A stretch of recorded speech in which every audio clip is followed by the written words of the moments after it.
All right, my name is Matt Ayers. I'm interviewing Mr. Marion Solomon. We're at 403 Charles Street.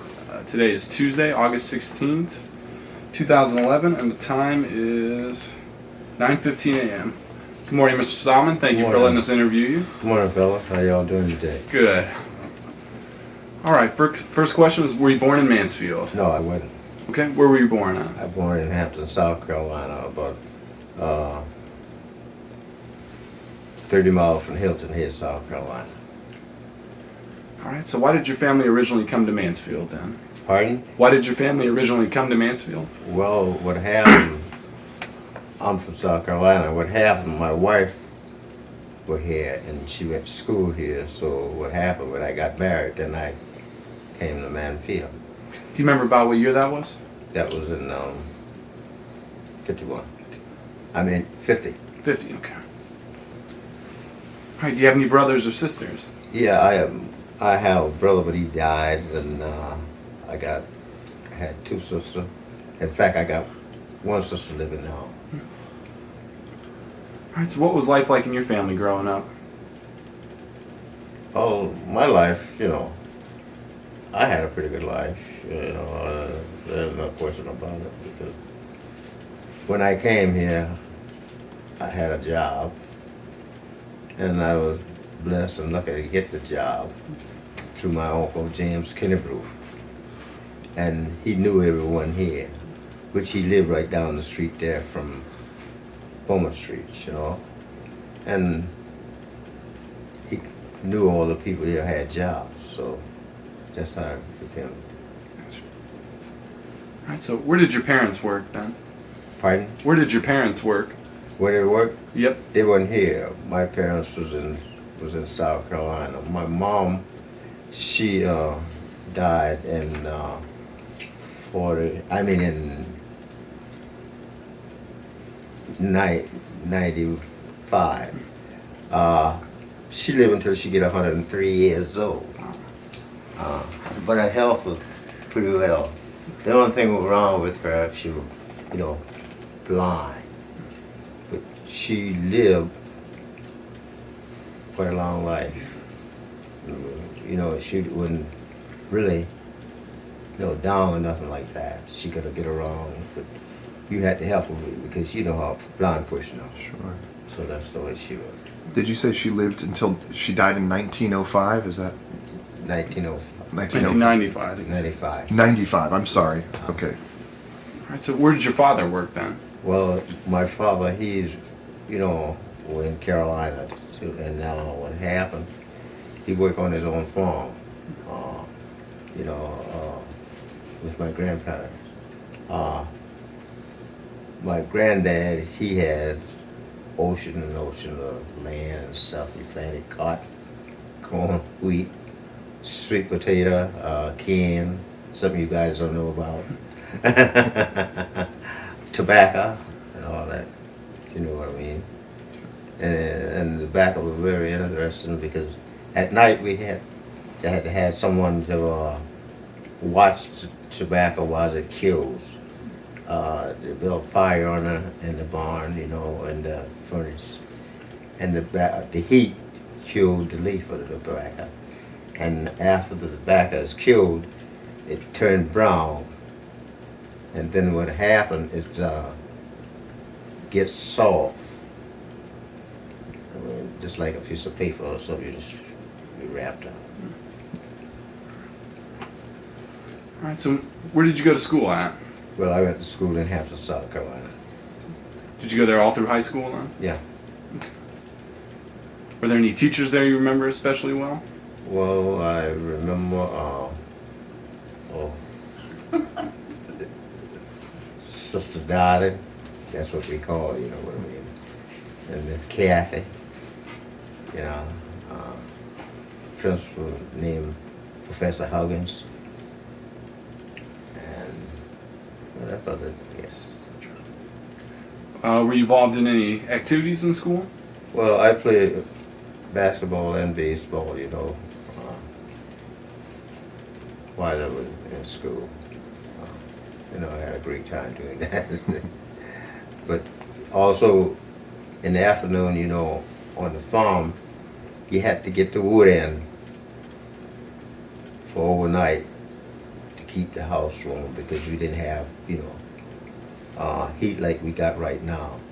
We had to furnish our own heat with a heater, either the chimney, a stove. So what happened at that time, after them like cooking, they cook on a wood stove. We don't have stove like we have now. I know you guys don't know anything about the wood stove. Nope.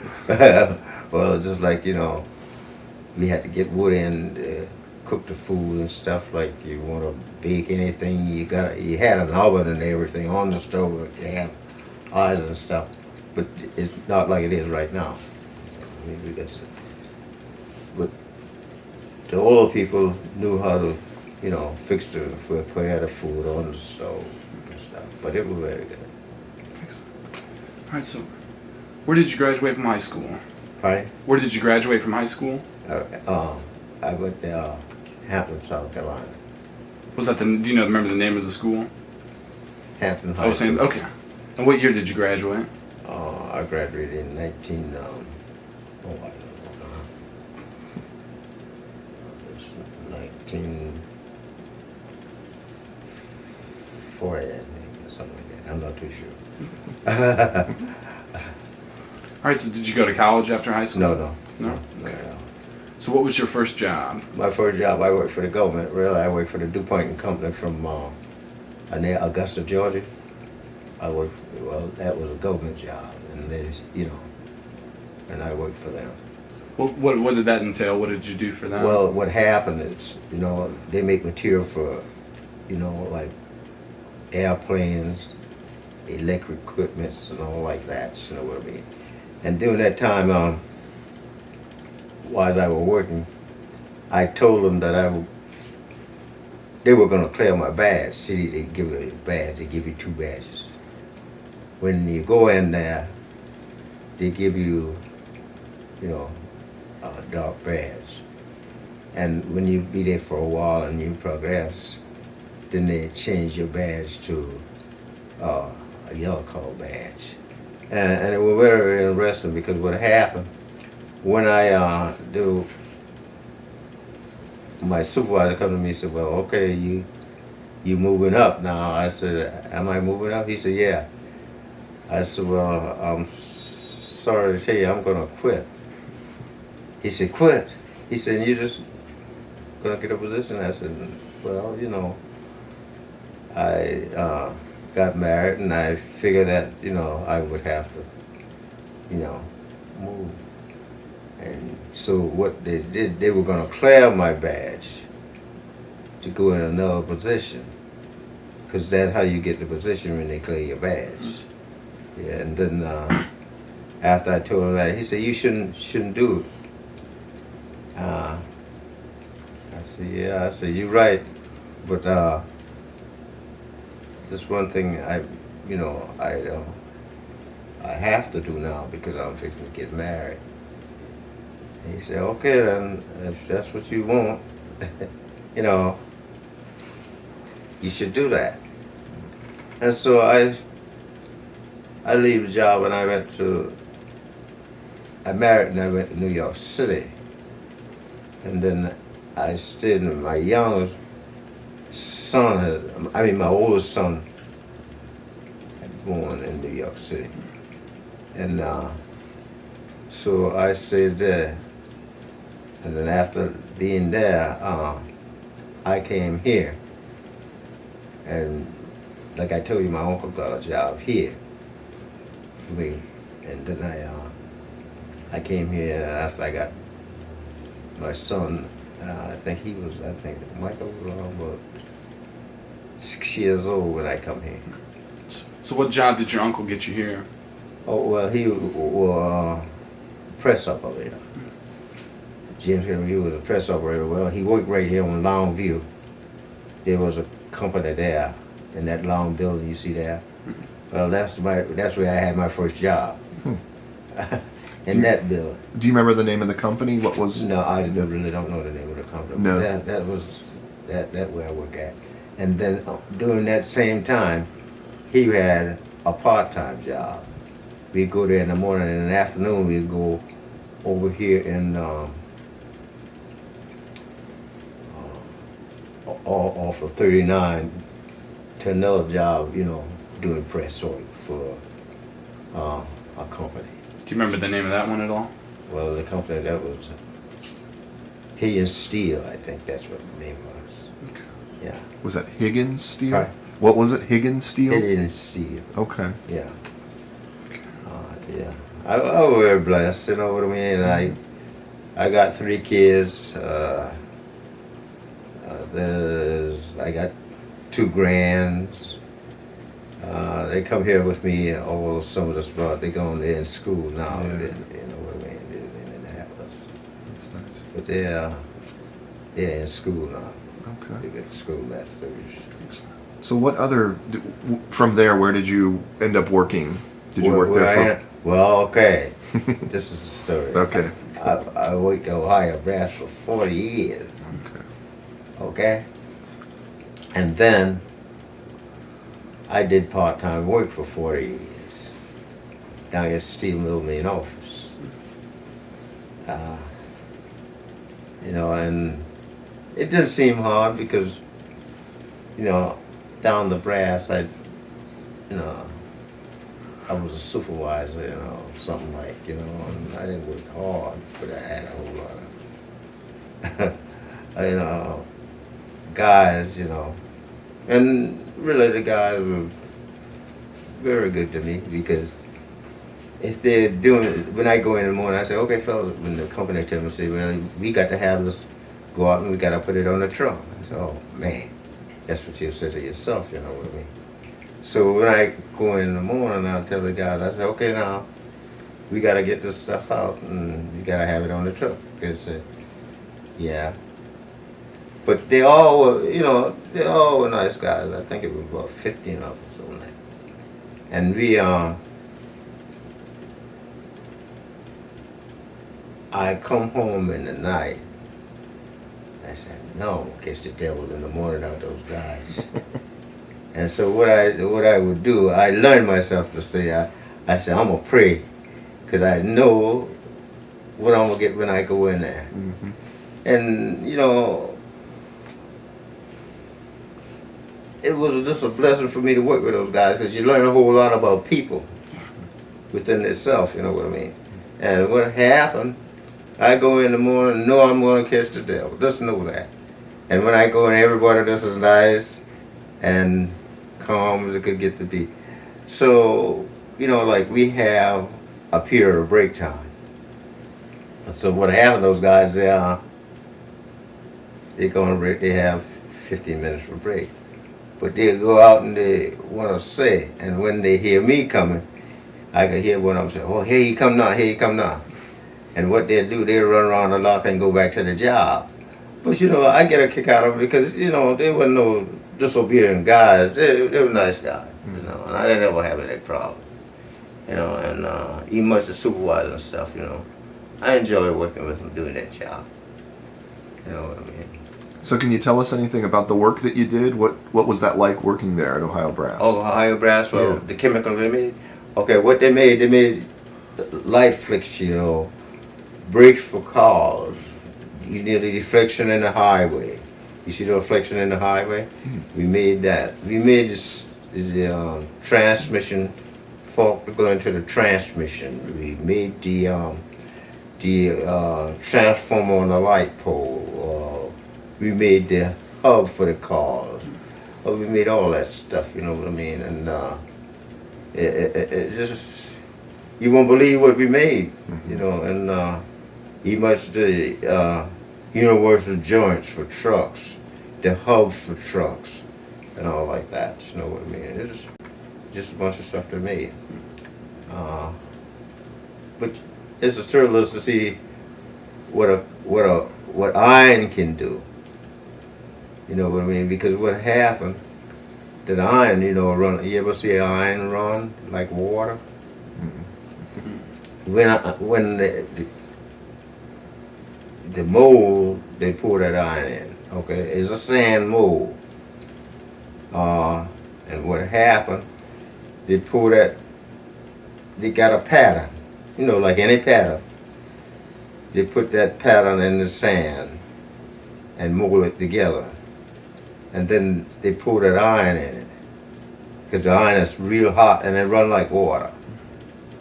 And when that iron cool off in that pattern, you got, you know, if you making this light right here, you got that light.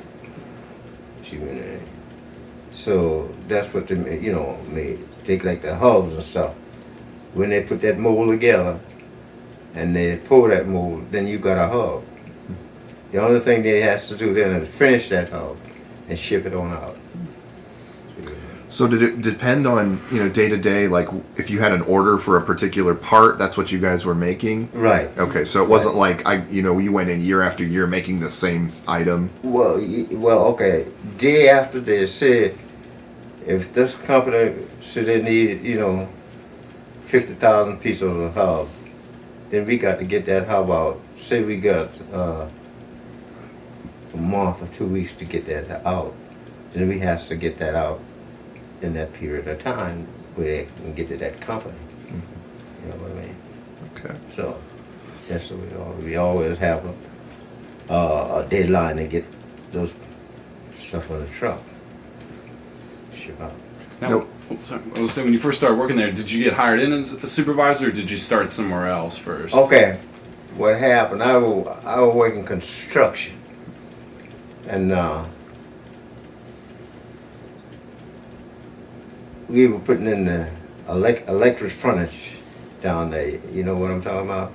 And these caps and chemical I'm talking about. Okay, they go into a pot. And that furnace we were putting out, then when we finished that furnace, then they run them pots in there. They had the pots stood about actually about 2 feet. And they had a base on it. And take for instance like the caps, plugs, everything had to go into that furnace. See what happens when they make that stuff, it be hard. You can hit it and it'll break. But once you run it into that oven, you know, run it into that oven, then it gets soft. It won't break. You can see that's what happened. You know, take for instance like now, these stuff you see, they've been into an oven, they don't break. Because, you know, it's soft now. Before it, when they just made it, it'd be hard. You can take a hammer and hit it and it breaks. But now once you run it into that oven, then it make it soft. So is that what you did there then? Did you run like Yeah, things through the oven? I did help do with some of everything. Gotcha. Yeah, yeah. Pour iron and everything else. Right. And do you remember when you started at the Ohio Brass? I started in 55. 55. Go ahead, sir. What did you do when you say you worked part-time at the steel mill then as well? Well, what I did there? Yeah, what did you do there? Well, see what happened. This company I was working for, well, they were my friends, you know, and they got me this job, you know what I mean. Also, I was working the brass, so that's when I tell you I worked 40 years. Mm-hmm. So they got me this job, and so really, when you got the job, I really didn't want the job, but they said if I didn't like the job, to quit it. And so I said, well, I'll try. And I went and, you know, I started working. And it wasn't bad, because I turned out to be the supervisor. And it was, I think I had 8 people down there, what they were doing, cleaning, see. And so I enjoy working with the people. You know, you have all type of people. They don't stay, they come and go, you know. Mm-hmm. But you gotta learn how to deal with people and understand a person, you know, what kind of attitude they have. how you gonna talk to them or something like that. You just got to be nice to them. You know what I mean? Regardless if they get kind of angry, then you just got to stand and listen to what they gotta say, and then that's how I get along with them. Sometimes they be up in there. I don't say anything. I just stand and look at them. You know what I mean? And let them say what they want to say. And then when they're finished, then I'll answer their question. So then were you a supervisor at the steel mill too? Was that? I was supervisor for that company. See, I worked at steel mill main office. But what happened, this company, they had something like a contractor. Okay? They contracted cleaning business down there. I see. And what happened, then they hire me for the supervisor. Okay. See? Okay. And you said you did that part-time for 40 years as well? Yes, sir. So you were a hard-working man, I see. Oh, that ain't all. I'm not gonna tell you the rest of it. Oh. I doing that same time, working the brass. I would leave here in the morning 5 o'clock, and I had bought a dump truck, and my brother-in-law, he would drive that dump truck in the daytime. We were hauling asphalt for Manfield Asphalt, and whatever they have to do. And he would drive that truck until about 2 o'clock for him to come to work the brass. Then when I get off from brass, then I'll go where this truck is loaded, and I'll work there until you get the asphalt or what they're gonna do 5 o'clock. You know what I mean? And then after I leave there, I park that truck. Then I have a few minutes, then I'll go down here and do the job down here. So you're really doing 3 jobs then, right? Oh, well. You must say it because, I mean, to me, it wasn't hard. See, I didn't worry about the job. Yeah. I knew I had a job to do. So I feel like this, I know I got that job to do, then I got to do the job. I'll leave it. So I enjoyed doing what I was doing. And when I got tired, I quit. Simple as that. Yeah. All right, so what was the neighborhood like when you were living here? When I come here, well, the neighborhood, take for instance, I don't think, as far as I'm concerned, the neighborhood wasn't too bad, because down here at the end of it, I always lived on the street when I came here. You've always lived on Charles Street? Yeah. Okay. I was living down the street down here at say about, if you go down here and you see the church down here, I was living right on the back, not the back of the church, but I was living at my Uncle James had a house there, and he was living in that house, and I was living in one of his houses. And then there was Shoto house there, and there was a Reynolds house, Charlotte Reynolds. So I was, about the 4th house in that neighborhood right there. And there was a company there, but I don't remember that company name. But that company moved out, and you had still Lumpkin on the right-hand side coming up the street. There was Lumpkin, and there was Earl Filling Station. Mr. Lumpkin, everybody, that was the little pet store where kids go down and get the goodies and candies and stuff. And then they run back home and tell mom they had the candy, and they get, annoying for that. And so, it wasn't too bad, I don't think. So that's But Mount. I didn't ever get in any, anything too much. Okay. That's Mount Herman Church down here, right? Exactly right. Okay. And then you mentioned Mr. Lumpkin's store. Yeah. That was at the corner of Charles and Bowman. A filling station over on that, right on Charles and Bowman. Okay. And then Mr. Lumpkin's store was next to that filling station on Bowman. On Bowman, okay. But you say it was Earl's filling station, is that? That was Earl. I don't know his first name. I mean last name. But that's what. Okay, that's what you guys called it back then? Yeah, It was, right. okay, okay. Do you remember any more of the stores and restaurants in the area? Okay. Down from Mr. Lumpkin, there was a bar there when I came here, and it was real high. I don't exactly remember the name of the bar, but I think we used to call it the Ebony or something like that. Then we went on down. There was on the other side of Louis Street now. There was another bar down there with like the guys come up from steel mills for lunch and stuff. They serve foods and stuff down in the restaurant.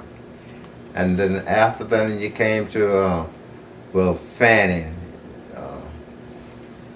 bar were down there too, right on Bowman Street between here and between Charles,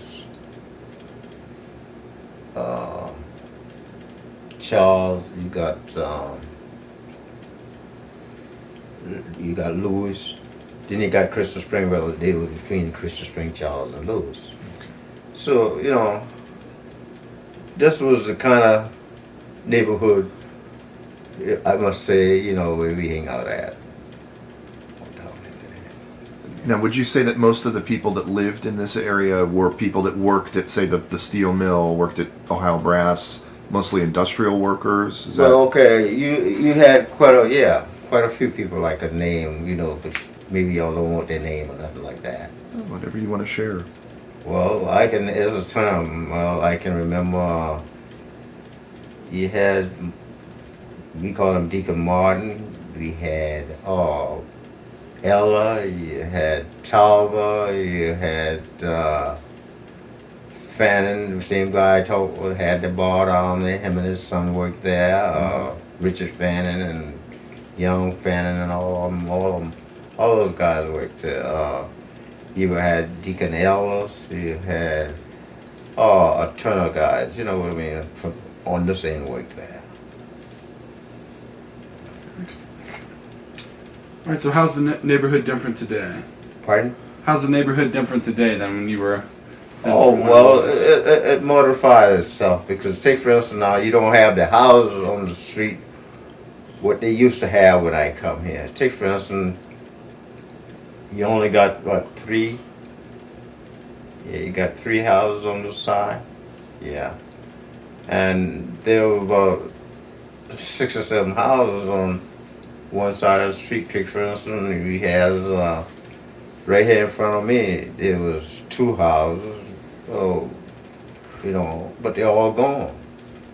See, because what happened, those people died, older people died, and then the kids just, I guess, demolished the houses. You know what I mean? And therefore, that's how all this land, empty out here. So would you say that back in the 50s and 60s, was this a racially mixed neighborhood, or was it primarily blacks, or? Well, no, well, we had right across the street here, in that house right across over there on Louis Street. They were mixed, you know what I mean? Okay. Yeah. So there was whites See, and that's blacks. what I'm saying. There wasn't no racial nothing out here. It didn't make any difference. And right now, it really don't make it, it don't bother us one way or the other. We don't even know it. Sure. You know what I mean? Yeah. Yeah. All right, so what was life like for African Americans in Mansfield in the 50s and then 60s? What was life like for African Americans in the 50s and 60s in Mansfield? Well, we're already gonna have problems, but we gotta try to solve those problems out. But I don't think it was too bad. To some places, You know, we have the problems, and we still gonna have them. Sure. There's no question. You know what I mean? And so we just got to deal with those things when they come up. Do you have any recollection? I mean, some folks have shared with us things like not being able to sit down at Coney Island, you know, or certain restaurants that you know blacks weren't welcome. You could get takeout food, but you couldn't come in and eat or anything like that. Does any? Well, yeah, I can remember one accident happened to me. You know, I was working with this construction company from down the brass, putting those furniture in. And so what happened, I didn't know it. So the guys, everybody went out to lunch on this Friday, and I said, well, I'll go up here and get me a sandwich, you know what I mean? And so it was on Lily Street. They had a restaurant around there where that times you know that real times you turn off Main Street on Parker Street. There was a restaurant in there, and so I decided to, you know, I'll just walk out and come from Brass and walk in there and get me a sandwich. So this day, you know, I called for the sandwich and I tell them what I want. So they fixed the sandwich for me, and said I was going to sit down and eat it. And so the guy said to me, "You can't eat it here." It shocked me because that's the first time I ever been in that place, you know what I mean? Because I said, "Oh man." And so I just politely take the sandwich and I went on back to work. And so I didn't mention this to the guys I worked with because they were from Pittsburgh. I didn't mention this to the guys, you know, when I went back down to work Friday. So that Monday I told, and then the guys, they got on me. She said, "You should have told us that when you come back down here from lunch." I said, "Well, I should have, but you know, I didn't think like that, you know, because I really didn't know that was going to happen." Sure. You see what I mean? And that was the only one I had, really. Now, was that in the 50s or was that in the 60s? That was wrong about, and I guess about the 60s. Yeah, about the 60s. Yeah, sorry, in the 60s, yeah. Now, was that the cameo Exactly right. at Lilly and Harker? You know where that Yes, was. sir. Yeah, when I went in there, you know exactly where it's at. Yes, sir. And so, when I went in, they sold me the sandwich, but I couldn't eat it there. Did you have to go to the side door? Did they? What I did, I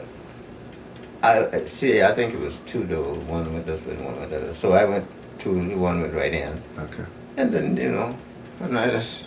Well, you're not the first person that's told us about that particular place. And they said that some people have said that there was a side door that you had to use, that you couldn't go in the front. Well, there was a side door I went through, but you know, but it shocked at me. Oh, I'll bet. You see, I said, "Oh man." Hard to imagine. Yeah, I said, someone else telling you that besides me. I'm glad you asked me. Oh yes, sir. Believe me, that's come up many times. So any other stories similar to that? I mean, that's something we're really trying to get at, is how people got along or didn't get along. Well, really, I'm thankful. I mean, you know, I didn't ever have any problem. You know what I mean? I must say that. That's the only. I mean, I had a problem then, but you know, I just didn't let it bother me. I just take it and went on about my business. Sure. See what I mean? All right. Do you remember anything about the civil rights movement in Mansfield? Anything going on during that time? Oh, well, I can say this too. I see the King, you know, y'all probably too young.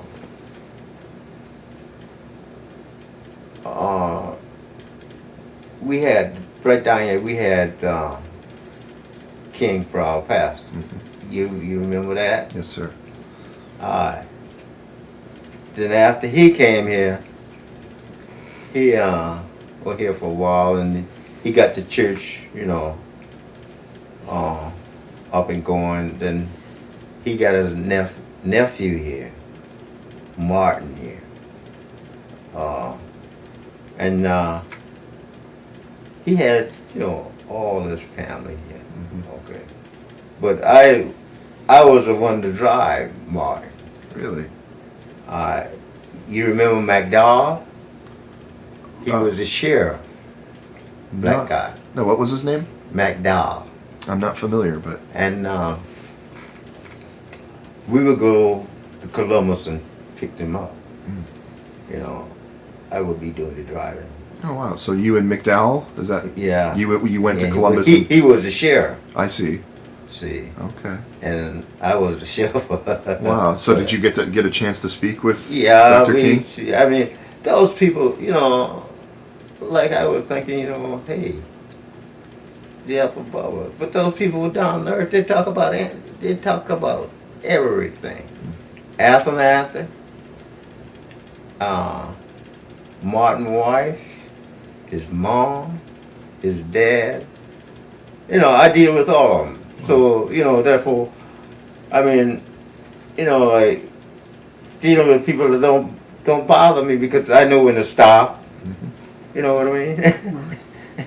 And just let them have the way what they want to say. Sure. And that's the best way for me to get along. You know what I mean?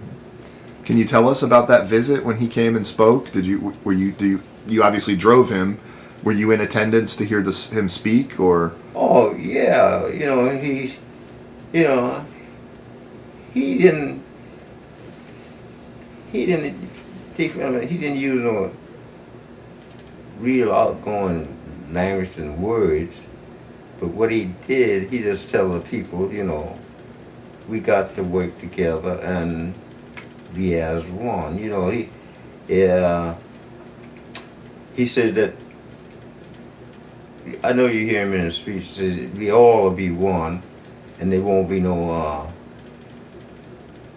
different in the color and race. And there's a speech. I don't care. You hear him on television. That's what he speak about. I don't care where he go. He talk about we all should be at one. You know what I mean? And that was his theme. That's great. Alright, that's about maybe Mr. Middlebrook and Yeah. Do you have any memories of J.D. Middlebrook or O.C. Yeah. Hill? Can you tell us Yeah. anything about those folks? J.D. Middlebrook, you know, I met him, I guess, through my uncle, I filled out my income tax. You know, and he was an insurance agency too.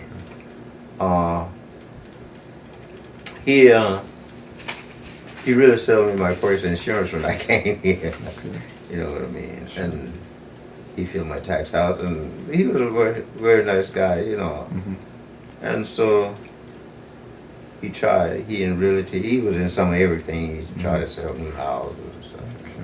You know, I just listened to his messages and let it go by. Okay. Well, that actually brings up another question. We've heard from a lot of people that folks had trouble getting loans to buy a home, redlining and things of that nature. Did you ever have? Did you rent out here? Were you buying a home, or how did that work? Any experiences you can share? This is my first home. Okay, this one here. Yeah, right here. Okay. I had this home built in '60. Okay. And I didn't have any problem. I'm Frankfurt. I didn't have any problem. I never had any problem with anything. So, you know, That's good. I had that one little accident, go down to that restaurant, and that was it. I mean, because the people I, you know, deal with, you know, they were standard people and they know what they were doing. You know what I mean? People that, so far as, you know, like lawn and stuff, I didn't ever have any problem. See, because the main thing is when you get in a lawn and stuff, if you're behind in your bills and your credit is bad, then you got a problem. See, back then, them days, you really had a problem. But now you don't have that problem you had back there in getting a loan. See, because the government upgrade that. So I didn't ever have any problem. What about O.C. Hill? O.C. Hill, oh yeah. man. Can you tell us anything about him? Oh, that's my man. When O.C. was mayor, you know, he knew everybody. Mm-hmm. He went to school with everybody down there. So a couple of days he took me through the city hall, you know, just showing me what was going on down there and how the operation and stuff working in there. And he wanted me to go to school, back to school, but I couldn't afford it because I had a family to take care of, you know what I mean? I always think about that thing, you know. I said, nah.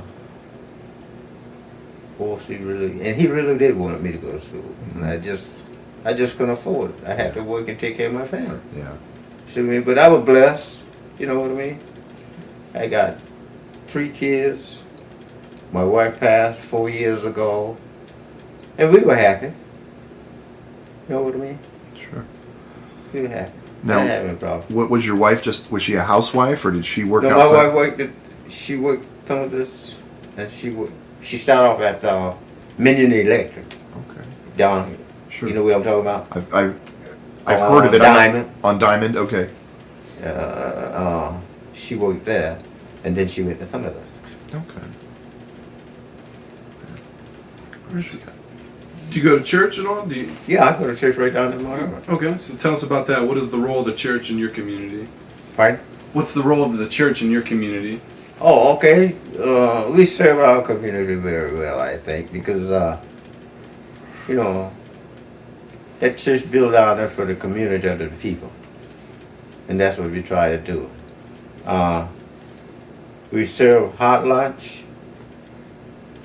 We give out, last Thursday we give out commodity. Last Friday we give out the canned goods and stuff.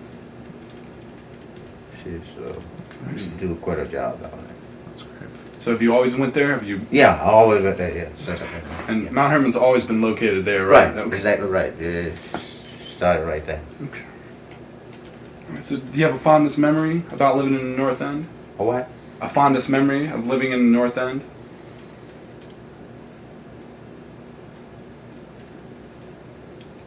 Remember. Yeah, And do you have a really good memory about being in the North End? Anything that really sticks out? Oh, yeah. I mean, you know, all of these things I'm telling you, I remember all those things very well. Okay. You know what I mean? do you have one in particular that stands out? That something you really remember? Well, take for instance, okay, you asked about the church down there. That church right there, what's there now. See, there was an old church there. And when I came, you see, I lived right across from the church.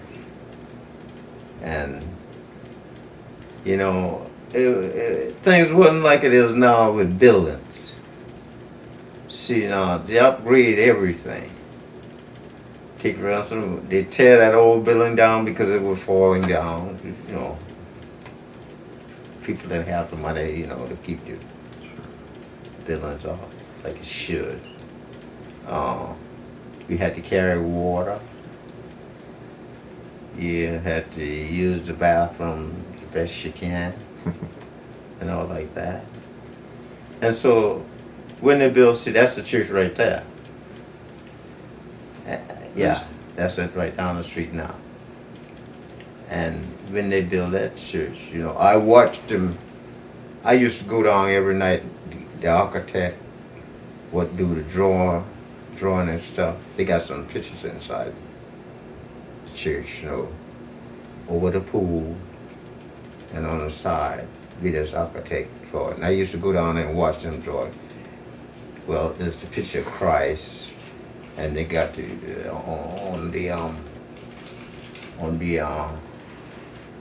left hand side is the pool, and they got all, you know, like the implements and stuff around the pool line and all this stuff. You know, it's real motor power and stuff. Okay. Yeah. Do you have a worst memory at all? Worst memory? Yeah. Like I tell you, I ain't had no worst memory, man. Maybe just the sandwich story then. Huh? Maybe just the sandwich with the deal with the restaurant. Was it? Did you say? That's you know what I mean. Oh my, like I tell you, I hadn't had. I'm thankful. That's good. I mean, I'm not talking about my personal sickness and stuff. You know what I mean. I'm not talking about that. I know y'all don't want to hear that. You know, but what I'm saying, I really haven't had any. Well, I'm gonna be frank. I really haven't. That's good. I know that's the truth. Okay. Because I always worked. Mhm. Until I got 3 kids. And so I got my baby daughter, you know, all of it. To Ohio State. And they be leaving working, you know what I mean? Because I get after my baby daughter and all. I said, no, you got 2 jobs. I said, why should you have 2 jobs? You ain't got nobody but yourself. And she always get after me, but you work 2 and 3 jobs. I can do it too. So I said, well, you know, you don't have anyone. I said, all you do is killing yourself. You know what I mean? It always worked. I got 2 grands. When I'm 15, they be here with me. All both of them. They work. She take them down to the cars and let them work. Well, is there anything else you'd like to add that we haven't covered? Well, I'm satisfied with what you covered. I don't know whether you guys are or not. We went through our questions. Yeah, Yeah. I don't know if you got anything you want to add at all. I don't. I think we covered. We won't take up any more of your time, but thank you so much for. Yeah. I letting hope us. it come out all right. I think it's going to be great. Yeah, I think it'd be real good. So. Yeah. Now don't fool me now. No, no. sir. No, No. sir. Okay. All right. Well, we'll go ahead and cut it off. Thank you Okay, fine. very much for Okay. your time. Okay.